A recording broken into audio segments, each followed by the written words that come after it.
Yo, Monster Hunter time.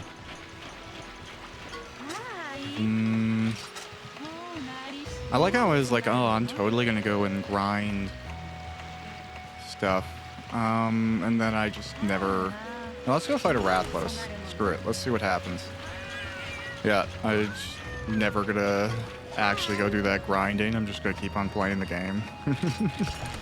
I don't know. It's working out. My dog was napping, so I was like, oh, this is recording time.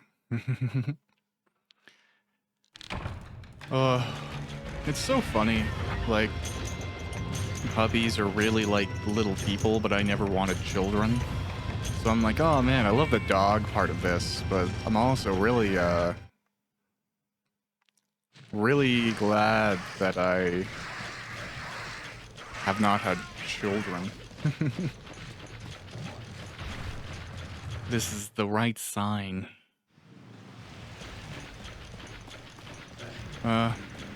It's tough timing out videos to dog naps, though.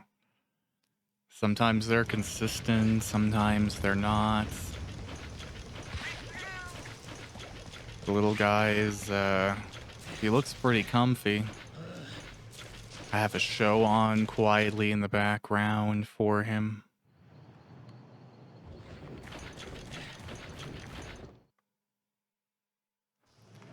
Third generation, Rathalos is interesting, too. But I mean, we've already fought third generation Raytheon. So accordingly, how bad can it really be? He says before he dies horribly. Who knows, right? I probably should just Psycho Serum. Okay. See, I was going to waste all this time going other places, but clearly that's where I need to actually go.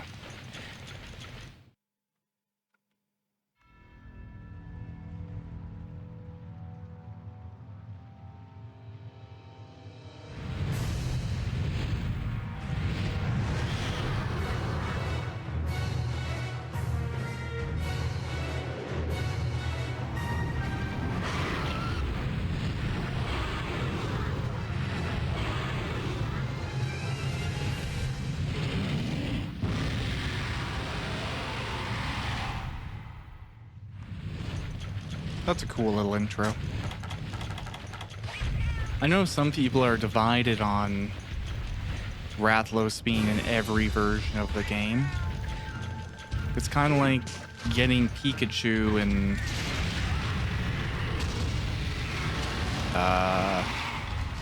Pokemon, right? Like, should you be able to get Pikachu in every single game? Even though there's tons of other title monsters. What is the right move there, right? It's tough to say sometimes.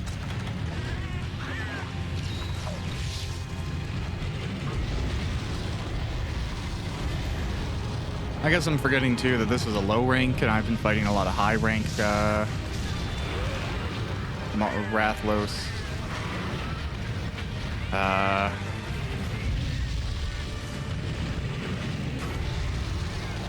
I think even the most recent one I would have been fighting is Silver Rathalos in Unite. So definitely, my instincts on Rathalos are probably alright.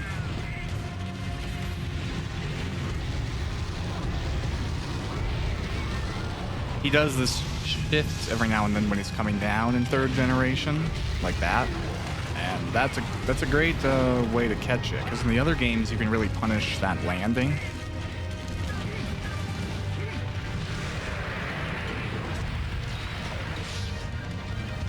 That's okay though.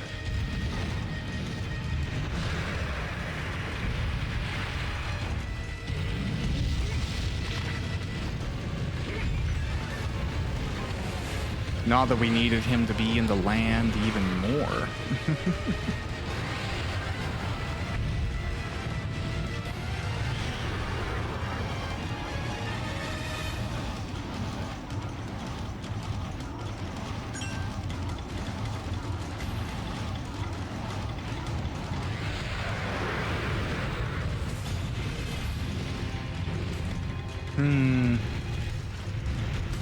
Such a beautiful map. I think, like, the little things, I don't know, maybe this is just me. The little foliage things, the little wisps of fire, the way they move a little bit in the air. I think there's something about that that just brings the game up so much. And I'm weird, like, I'm so impressed by those little, like, I don't even know what they're called. I used to, but I can't remember right now. Oh, okay, there's a raptor in the way, it's fine. There's a lot of things like that. You see it a lot in if you play Final Fantasy 14, you know what I'm talking about. It's, or like what's another example? You look at Breath of the Wild. You know when Breath of the Wild, like, you complete one of the trial things for the sages, and then, like, their blue prison goes like, and that, like, breaks, and it's all these pretty little fragments of light, and they move in a way that's so gentle and dense.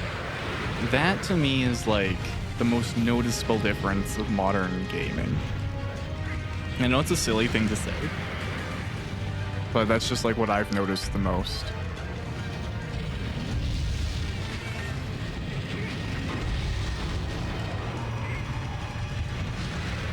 Because, like, I was even playing, I was trying to shake things up yesterday, so I was playing a game that I haven't played before and I just grabbed on sale. I was playing Sniper Ghost Warrior Contracts 2, which is a bit of a mouthful.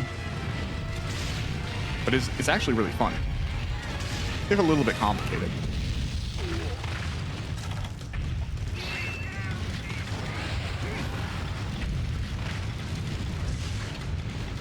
So when I was playing that, I have a computer that I was able to jack it all up to Ultra on the game. And run it at a very consistently high frame rate. And it was very impressive. The density of that game, how pretty it is, the foliage, the lighting effects, the textures in that game. It's a beautiful thing, especially with all the graphics turned up. But then, like, I played games like this, and I had also played some Dragon Age Origins the same day. And while I can obviously tell that there's a difference in, like, so many factors, resolution notwithstanding, I don't know. The little trinkets of light, those still end up impressing me more than, you know, some crazy high texture quality or something.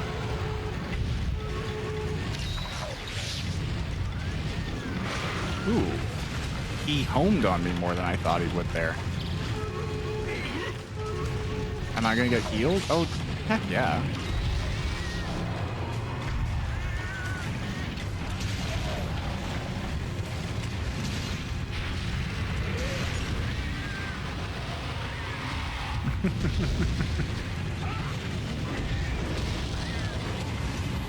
Sometimes you just gotta block a fireball.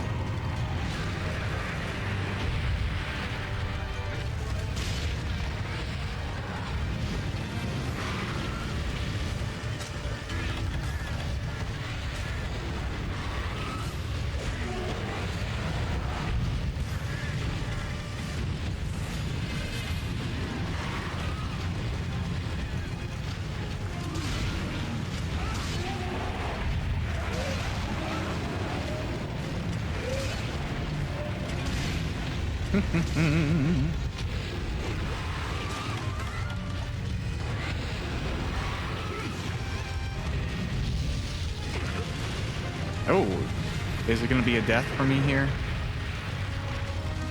I gotta get this fire off of me and then wait for him to do something, commit to a disc direction. Okay, there we go. I got distracted. I was thinking about something. I don't even know what I was really thinking about. It was some weirdness.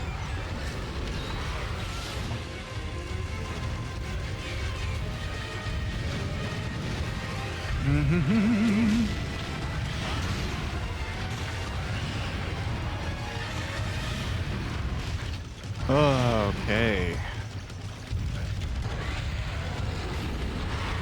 I think all the little water details are cool too. You know, like, what is more impressive than anything? Because obviously, like, this is the game running on hardware leagues above whatever it was designed for. So the fact that this is a relatively flawless experience at a higher resolution than it was natively intended and stuff like that, like, that's not surprising. But the fact that you can play this game on PSP, and, you know, it's not going to have all the little bells and whistles, but it is still largely the same experience. That's insane. I don't really know if people think about that as much as they should nowadays, because we're so focused on high levels of tech and really powerful GPUs. And not that I'm not into that stuff too. It is fun to get a really powerful rig and put it together. And like, what, even that the GT or RTX 4070 is looking like a pretty impressive card.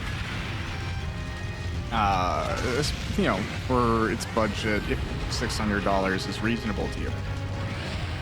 I think a lot of people in the market for what is admittedly, you know, a card that is on the higher end of functionality, because you have to remember, entry level is the 50s, 60s is a little bit more, 70, 80, 90, these are cards that are very much approaching enthusiast levels,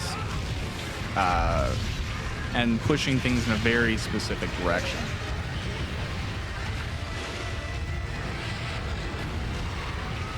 One of those directions, like, I think one of the selling points of the 4070 is that, like, this is air quotes approachable card that's going to run everything consistently at 1440p with, you know, high frames at ultra settings. Max out your games at 1440p. I think that's the marketing push, which is cool.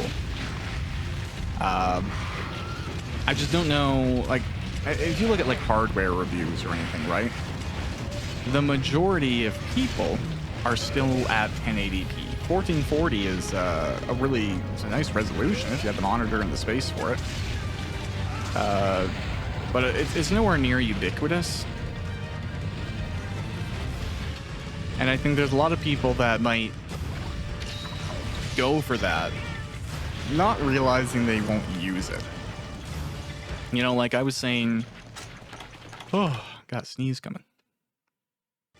I was just playing Sniper Ghost Warrior Contracts 2. And I have that game all maxed out. Now I'm playing it at 1080p.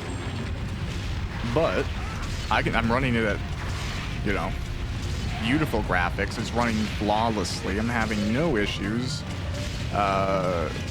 It's just it was really like a plug and play, make sure all the settings were in the right thing, and it just worked great. And I only have a 3060, so like, if that's my experience, I feel like people are just being pushed to upgrade without knowing they need to, or, you know, you're getting oversold sometimes on stuff.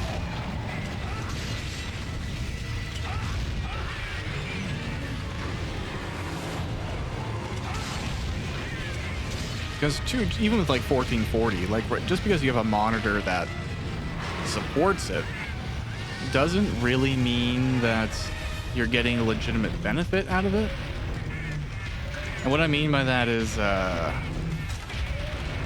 god, I'm messing up. I don't think this flash bomb is gonna work. We'll give it a go, but yeah, no.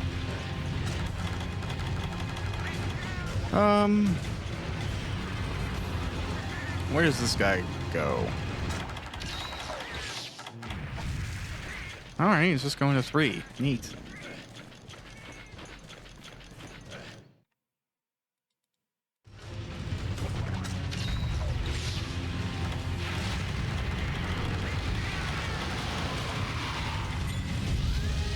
Yeah, but I mean, with like a high resolution monitor, you also need like a certain size. Like there's really no point, in my opinion, going like, ooh, that was a weird interaction. you know, there's no point in getting like a 4K capable card, or even a 4K capable monitor on certain sizes, if you ask me. I wasn't ready for it. I should have paintballed him too. I'm just a bunch of mistakes, honestly. Where is he going? I imagine we're going to see him flying that way. No, we did not. Well, that's why we have Psycho Serums. Ah. Alright, well... he's probably going to sleep there, if I'm being honest with you.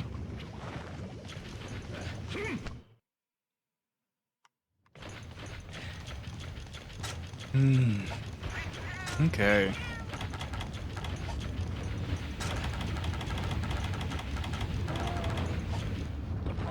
Oh, my cold drink is up, so I should take one of those. Has it already been? Wow. Can't believe 15 minutes passed like that.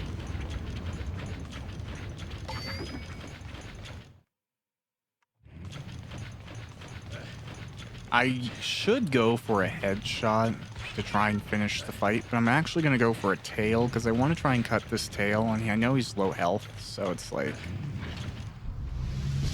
maybe the surprise will let us get it. Nice.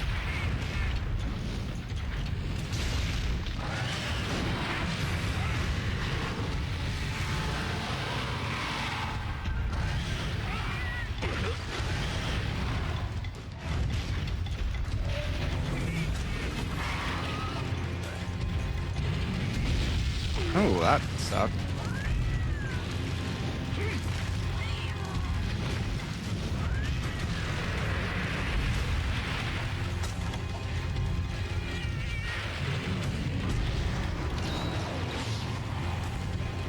Alright, well, if we get him here, then I'm in a pretty happy place. Okay, just in case I mess up.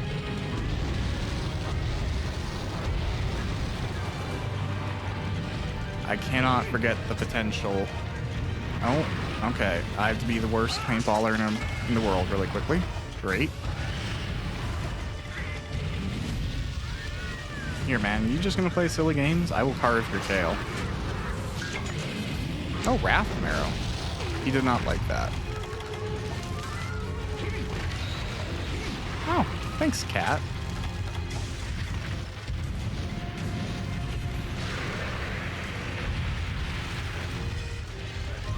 You gonna fireball? No, you're gonna run.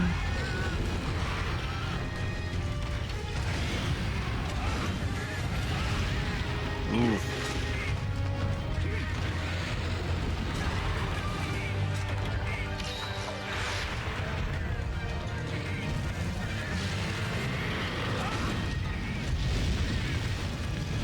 Okay, I gotta sharpen this sword. Oh wow, look at that. Did my cats knock it out of the air? That's kind of hilarious, so.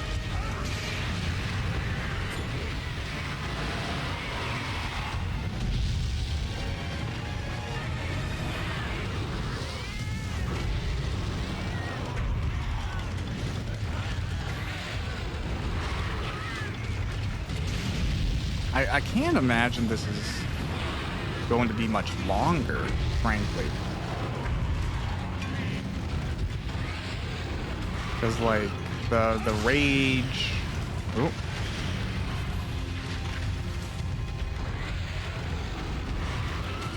We have the head broken. We have both wings broken. We have, Oh, come on, man. Oh, this is going to be a death, maybe? Yeah, I could... This is a death. Oh, no. That's a death. There we go. All right. Well, that's fine. I'll randomly mess up.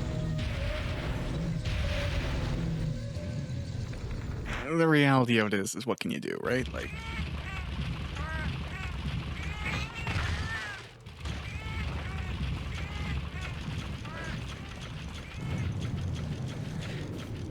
What can you do? I'm going to go the way that doesn't require me having to do as much climbing. That's what I'm going to do. I'm not really equipped to be like a perfect counter to Rathalos right now. I think I have relatively not great fire defense. But if I made a lightning sword, then I could. You know, and then that would let me grind things out the other direction. I don't know. It's tough to say what armor I really, really want. There's a few sets that might be interesting in this game. And then undeniably, yeah, making the Zinogre set. Oh, come on.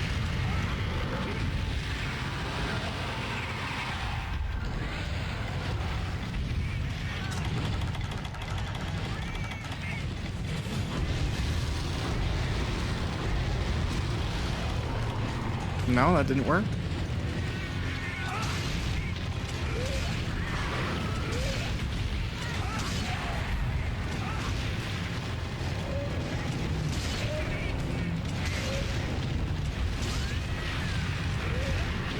Man, you know what? That's something that like I do really like about the upgrades in World going into that version of the game. Which, you know what? When I started this Monster Hunter series, I was like, I don't even know how I feel about when I'll get to World. You know, like, will I be excited for that process? Will I find it a little bit tedium? But I am actually excited now that I've played all these old ones, just to go back into it and see what the brush up on the old games has done for my skills in World. Because I think it's undeniable that, like, the older games are harder. There are some gimmicky fights in World that I think have, like, unique difficulties. One of the patch fights, Alatreon, is a good example to me, where, like, the fight from the standard games for that Elder Dragon is not the fight in World. In World, it's much more of a, like, an MMO raid is kind of how I feel about that one, where, like, I know it's possible to do without elemental weapons, but it's a lot harder, and you have to use some gimmicky strategies. So, like, in standard non-manipulative play, I feel like that fight got a little bit warped, but largely the fights in World are a little bit, I don't know if they're easier, maybe it just feels that way to me, but the game is so optimized that the parts that maybe got in the way before don't get in the way then, and then maybe that's why it feels a little easier. Either way, I think it'll be interesting to see.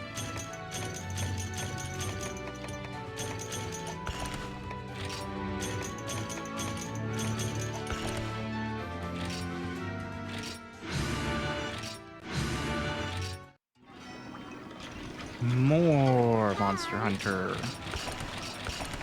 Well, it really all depends on my puppy. If the puppy stays asleep, Monster Hunter keeps on happening. Oof. Gotta love me some Rathalos gear. Okay. True Yukumo great sword. Alright. Okay, so I really just gotta go fight Zinogre a bunch more times to be able to make that weapon. I'm sure there's a way to upgrade into it.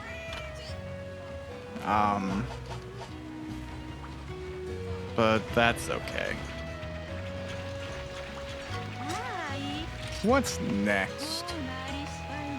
Didn't I just kill that Rathalos? No, I killed this Rathalos. Now there's a different one. Okay, of course there is. Yeah, I'm just like weirdly picking and choosing random monsters. Yeah, let's go do this random epic hunting. Why not?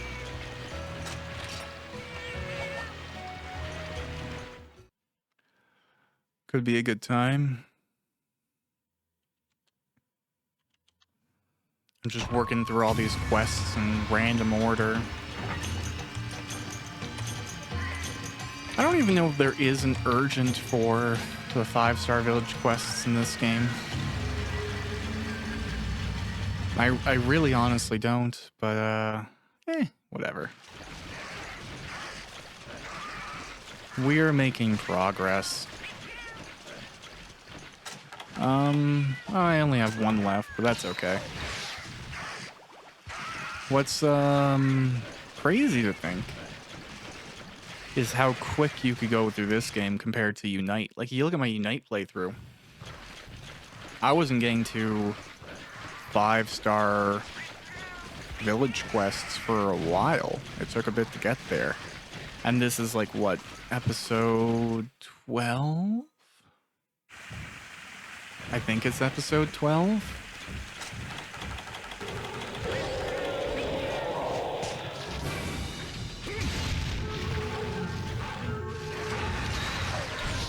Oh well.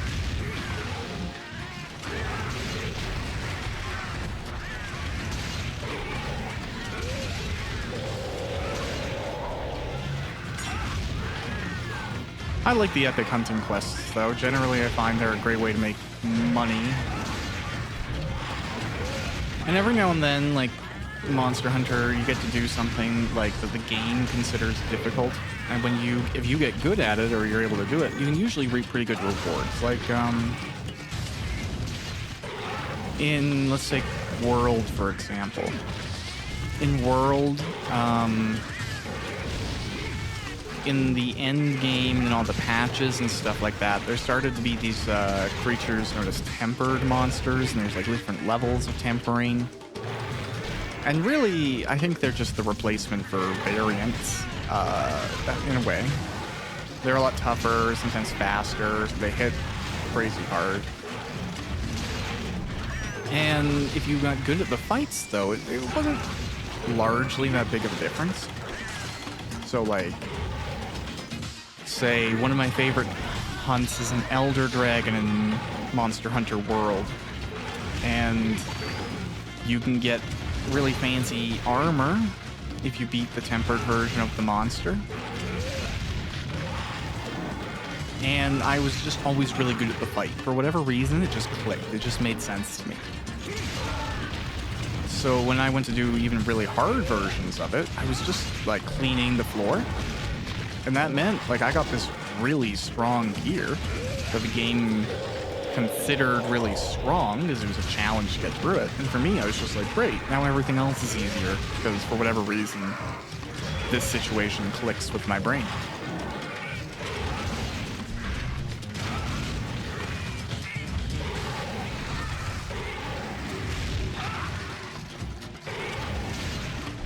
I should check when my next sword upgrade is, actually.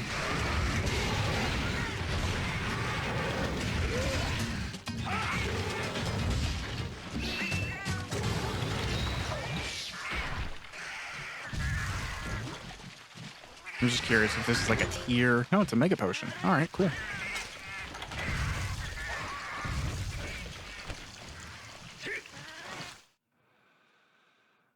Okay, great Roggy.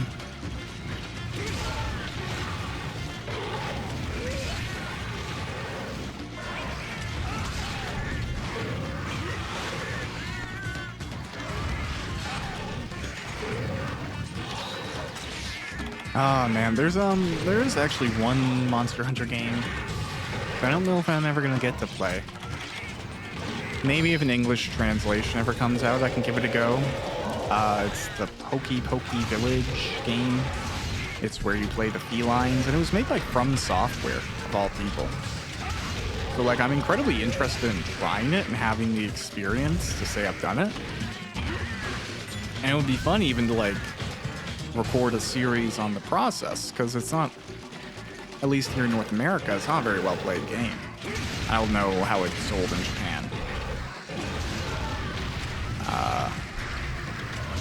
But it's definitely tough without even like a translation sheet.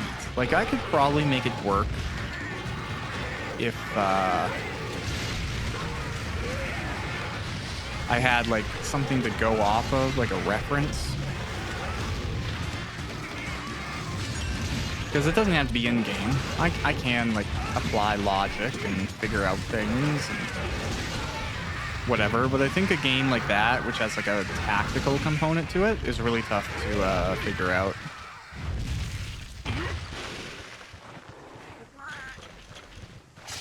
Alright, that is that one down.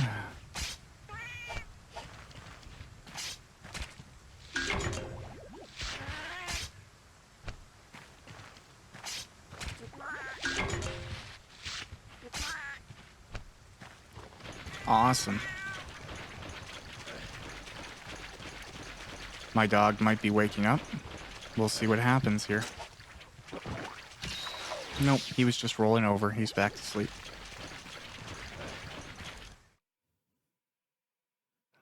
It's more just a matter of, like, does he have to go to the washroom?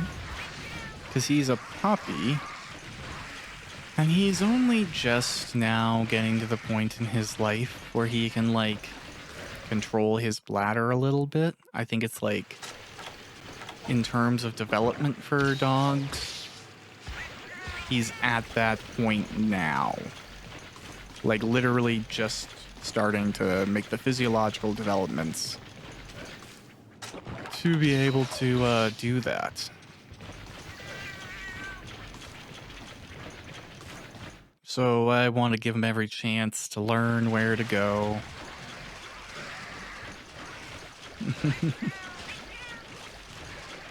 What if he's sleeping? It's fine.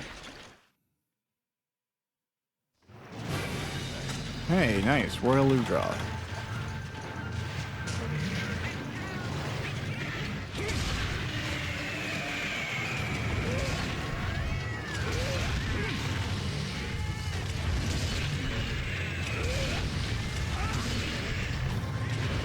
Oh, yep, that was a hit.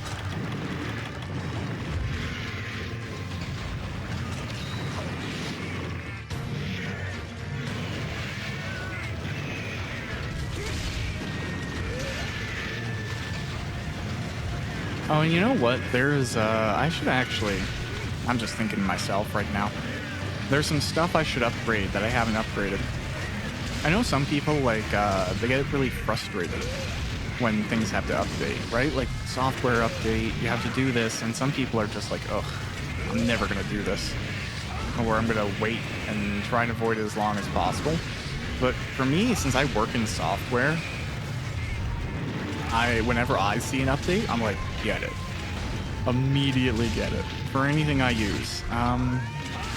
Because it tends to be that, like,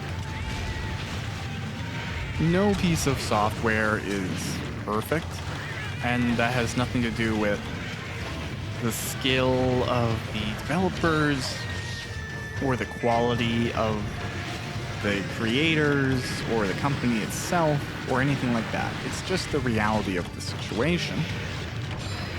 Software is not perfect. So when we're in a situation where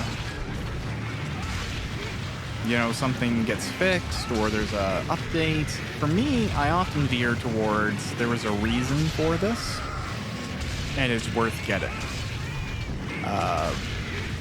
Most people probably don't recognize how many things are arguably held together with, like, duct tape and good intentions.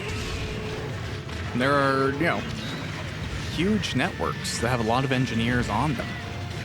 That have money and dedication, resources, and good hardware.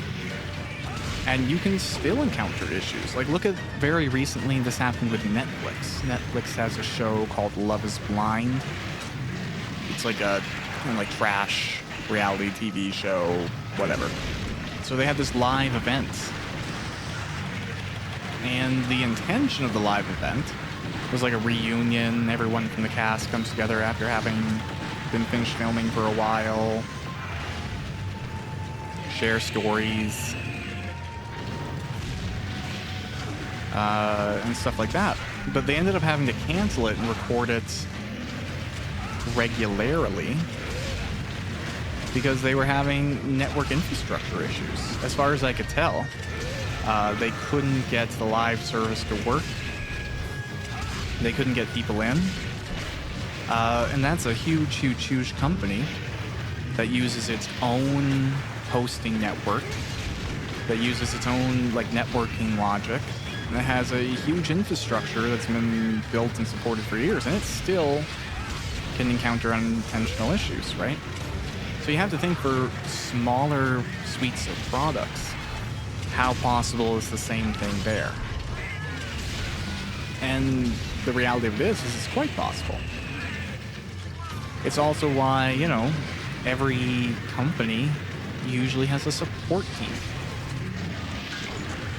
And then there's maintenance teams, and there's sustainability teams. And there's all these things that may seem unnecessary, but are absolutely unequivocal, essential, other words, to the success of a piece of software. Even internally, you know, people forget that too. There's tons of, like, look at video game development, right?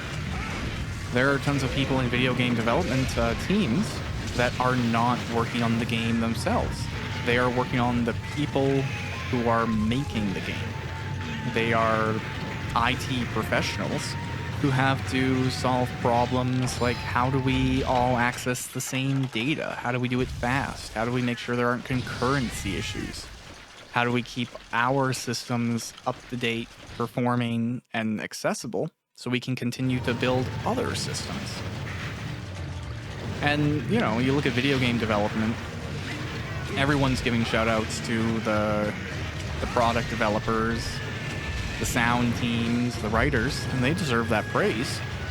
But like the people that made sure their computers were working, that got them set up, that solved their working issues, that allowed them to share files and interact and collaborate, they were just as much a part of that process. And that's the case for a lot of things. You know, you look at hospitals, and setting up a hospital, being an IT administrator in a hospital, is like going into a war zone. You know, there's so many systems. Some of them are very, very, very old, and some of them are plugged into essential systems. So it isn't possible to turn them off or change them. Or if you want to, you have to do like a bypass and do a whole crazy set of things, right? Like you look at, you know, doing heart surgery, so you're giving somebody a donation. There's a point in that process surgically where there is no heart in that person's body. They're on a bypass machine, and that is pumping blood for them. It is replacing the function of a heart.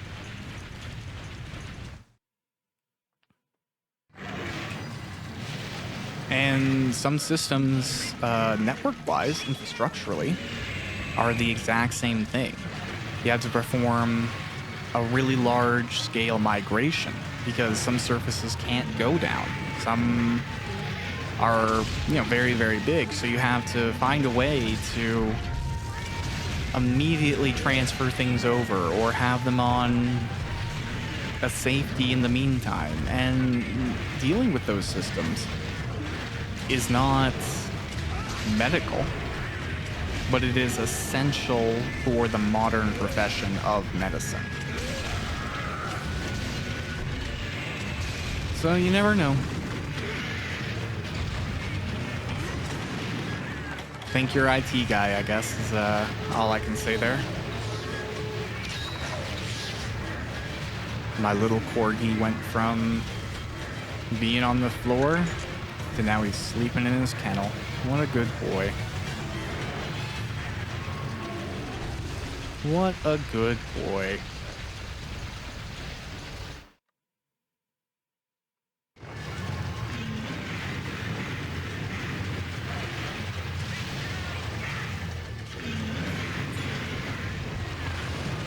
He gets to go for a walk pretty soon.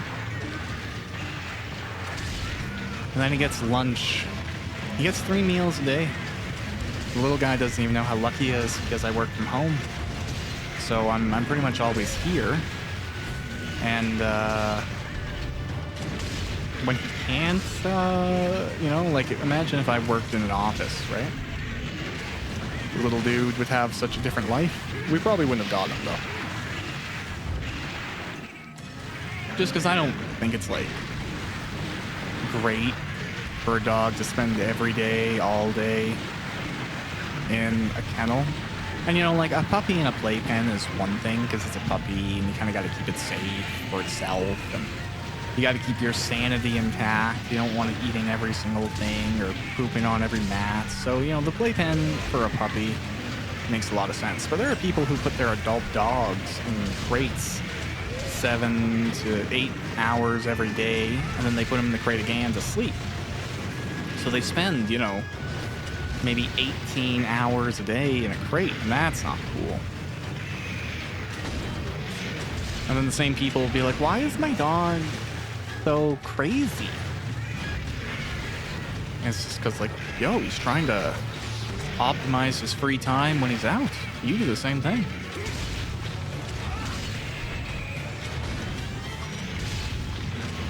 Now, well.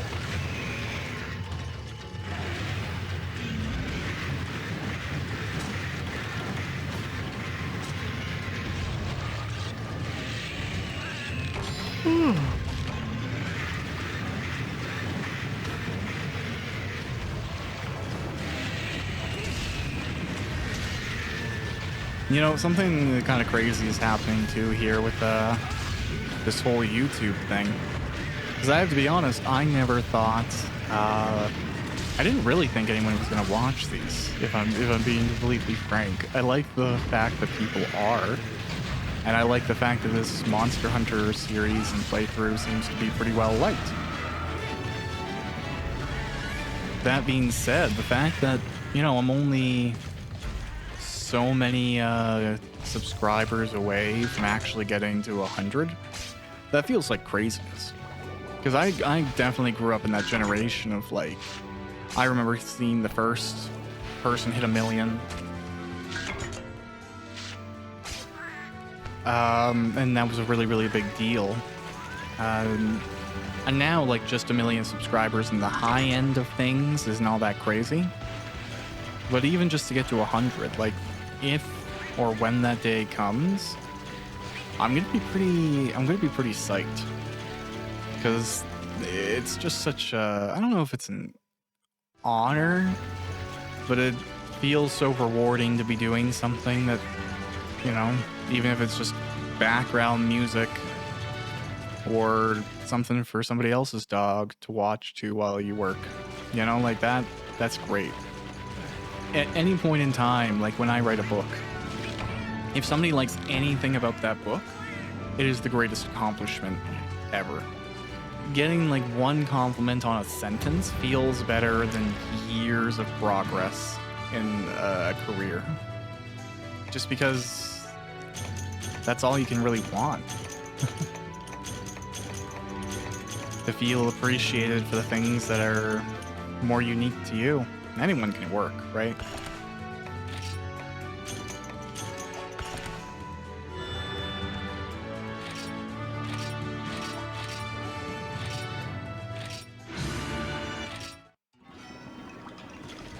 Okay.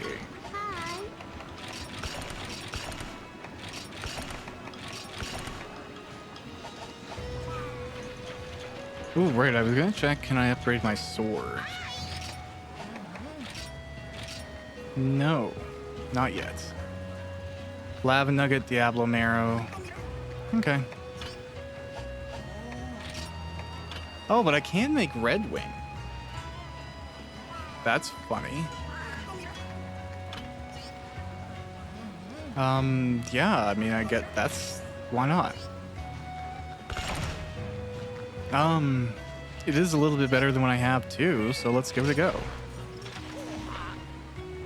I mean, it probably won't be better for, an actual Rathlos, but it'd be good for pretty much anything else. That's a cool sword. Alright, cool. Why not?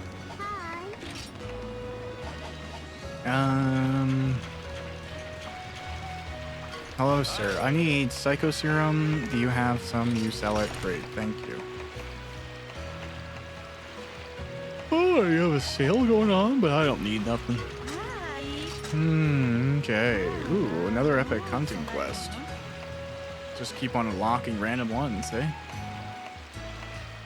Yeah, I mean, let's go for the Volvidon. Because, like, yeah, I think that fits. And the little doggo has gone down. He's in his crate. He looks like he's sleeping pretty well. I think that's, I'm in a good position. Oh, and I just saw they're both up like 5 and 8, I think. All right, cool.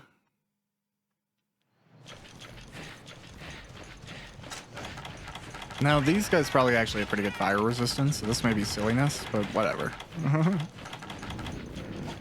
I figure even if they take 50% of the fire damage, I'm only really infrequently dealing that fire damage, and it's only 30.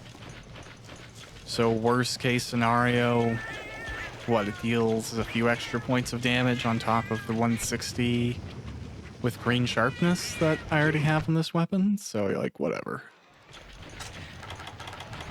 It's all good.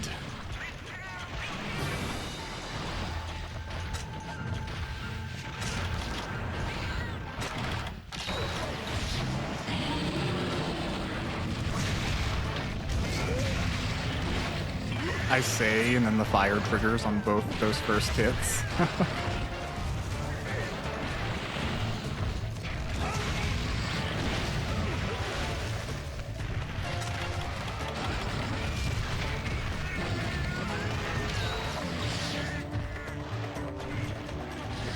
All right.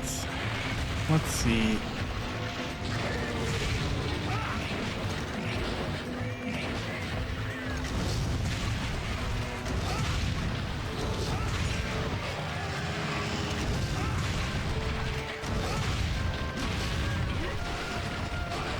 Oh, hey, look, there's another one. Oh, no. Okay, if I get killed by a Volvidon, that is very embarrassing. Do not want.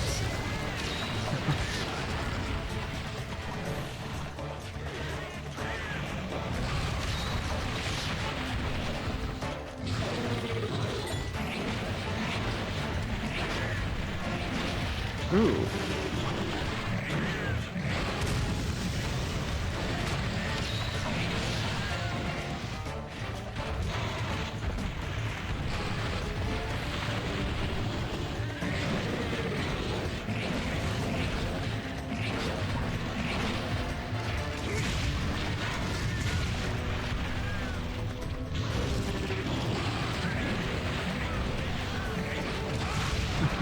Okay, awesome.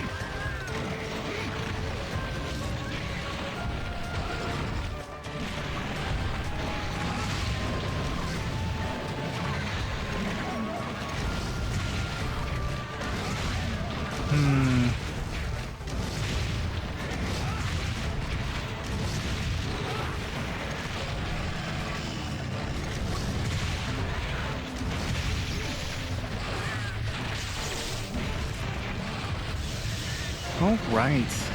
Okay. I'm just gonna make affirmative statements a little bit. You know, kind of a random note. I'm a big fan of Marvel movies and Marvel comics. I've been reading them for a really long time.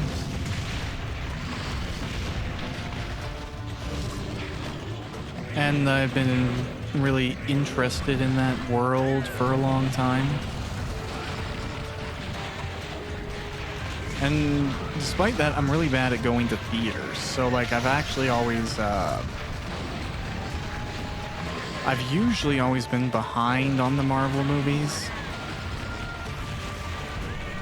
Because I don't go to theaters. So I wait for them to come out and then I'll buy them on DVD or something. And it's just because I don't enjoy theaters. I don't enjoy the theater experience. I want the theater to be successful for the people who enjoy that. And I want it to be clean and safe and tasty and all that. It's just not for me. I don't work that way. I don't really like watching stuff with a bunch of other people. I don't enjoy the social aspect of watching movies with a big group of people.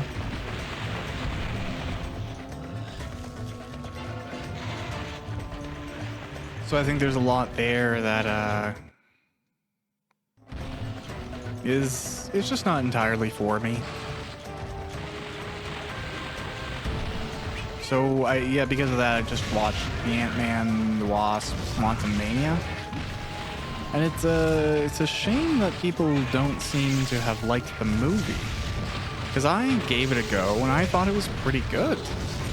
You know, I feel like they brought in some interesting characters. Visuals were interesting.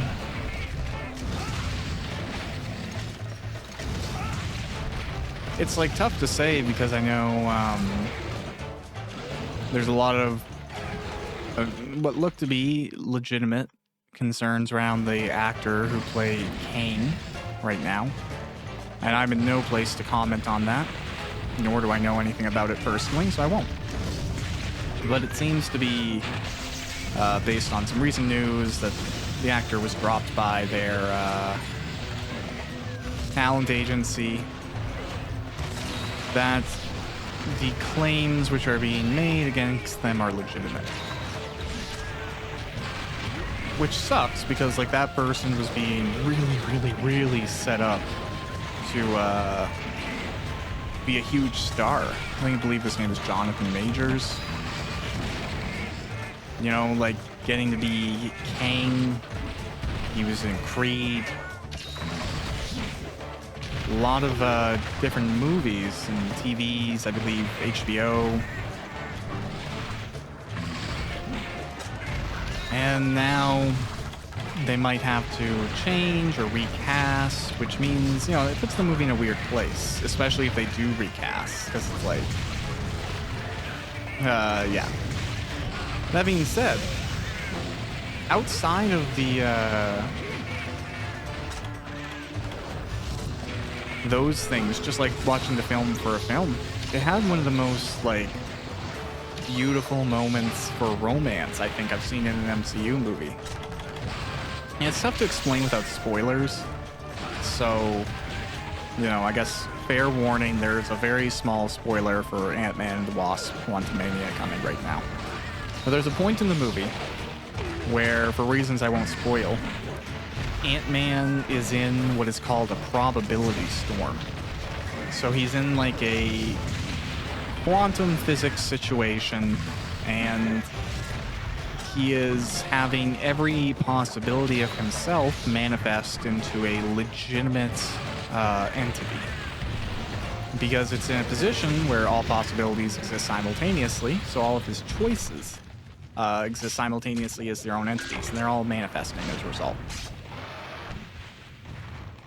And one of the things that I think is really cute is his partner, the Wasp, is coming to rescue him in that situation. And she starts to be affected by the probability storm as well. All of her possibilities become different versions, and there's multiple versions of her.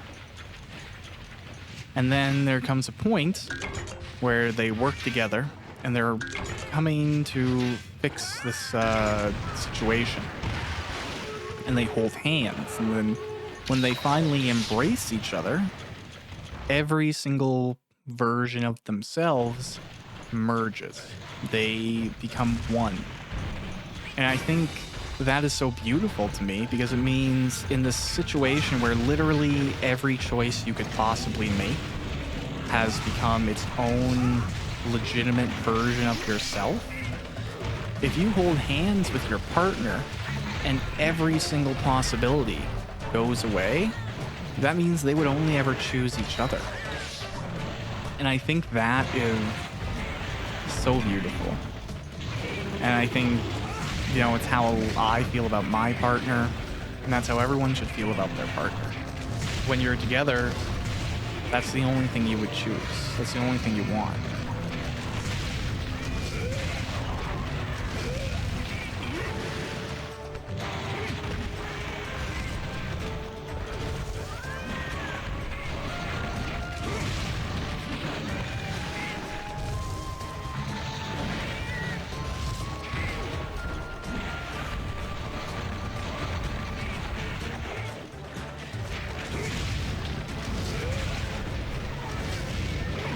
Okay.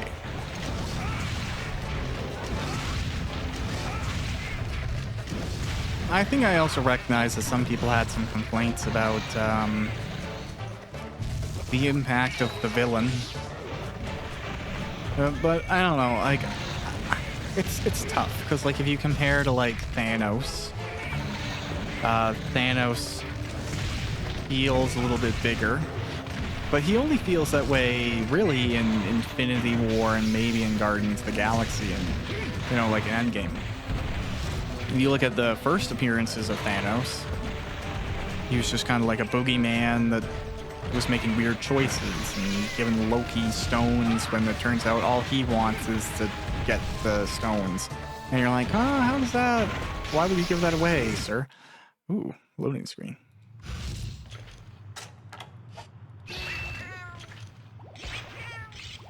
So, I mean, like, we forget that Thanos had missteps in his characterization because of how cool his story ended up.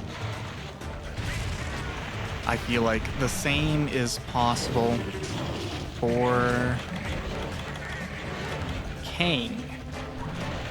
And you know what? There's a lot of possibilities that he's going to have a recast now. I know that's what a lot of people are talking about. It's a shame because he did a pretty good job. From the point of, like, canon, I guess. Obviously, if somebody is negative force, that we shouldn't justify that just because they have talent.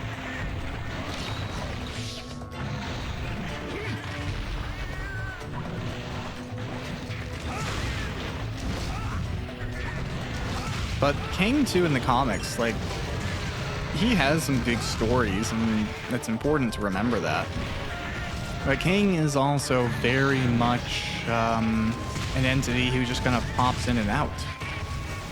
He has a lot of moments where you think you beat the version of him that's the actual problem, and nope, that was just like some random pushover. Or that was like the one who was an idiot and messed up. Or thinks karate chopping people is, you know, a good fix. Oh, I'm gonna take a hit. No, I'm not. Wow.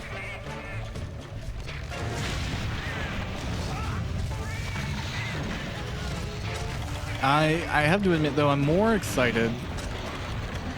Like, for me, anyways, the biggest appeal of Kang is that I'm a really big fan of the Fantastic Four. Though the Fantastic Four is just like that superhero family that was always a part of early Marvel stories for me. They're a part of a lot of big Spider-Man stories. They have some really cool costumes throughout the years. I'm thinking of, like, the Future Foundation. Love me some Future Foundation.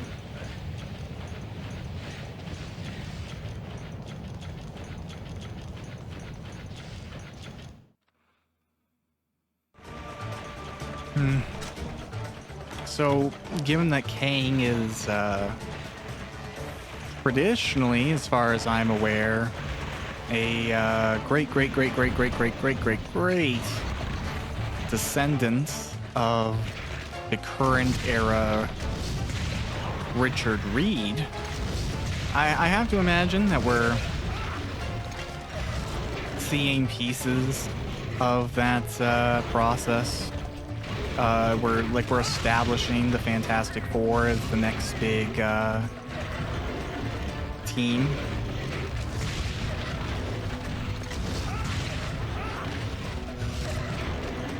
And I don't know, it raises some interesting questions. None particularly pertinent, but just interesting questions.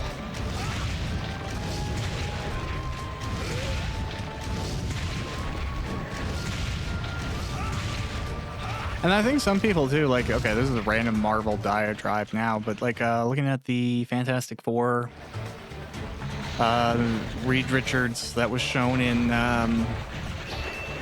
Doctor Strange Multiverse of Madness. I recognize as well that the Illuminati is the worst version of any of those characters, because it's them giving into their egos and thinking that they know everything, and often the Illuminati is tasked with making the dumbest decisions in the comic books. and then accepting none of the responsibility for it, and then still thinking they made the right choice. So like, that was pretty accurate representation. But there's a lot of hints in that scene too that I feel like to comic book nerds indicate that those people may not have been dead. Like you see, again, I guess that's a spoiler for an older movie now because it's been out for a while. But you have Franklin Richards, and you have a version of Captain Marvel played by Captain Rambo. You have an analog to Captain America in Peggy Carter. You have Professor Xavier. Mordo is there. But we forget too that in that universe, there's clearly other elements of the Marvel logic. And we logically also can conclude that Doctor Doom exists or existed in that universe based on the technology that Dr. Franklin Reed Richards, to, not Franklin, to teleport into the room. He uses this time, I forget what it's called, time pedestal, time gate, something or other. And as far as I'm aware, that's a Doctor Doom invention. But another Doctor Doom invention that he is shown almost always using, as a huge nuisance in those stories, are life model decoys, or Doom bots. And I don't know. I have a feeling that in the situation they were in, they would have sent decoys. Maybe that's just me, but I just don't feel like circumstantially they use the real versions of themselves. Who knows? All right, well, that worked out pretty well.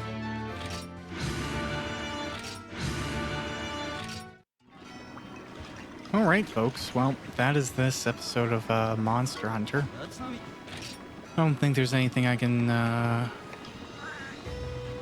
add on right this second that I am craving to upgrade.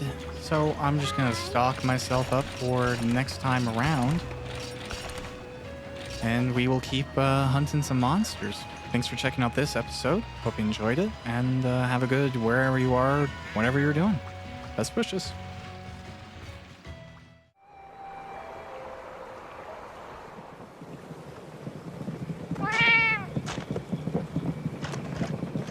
Quack.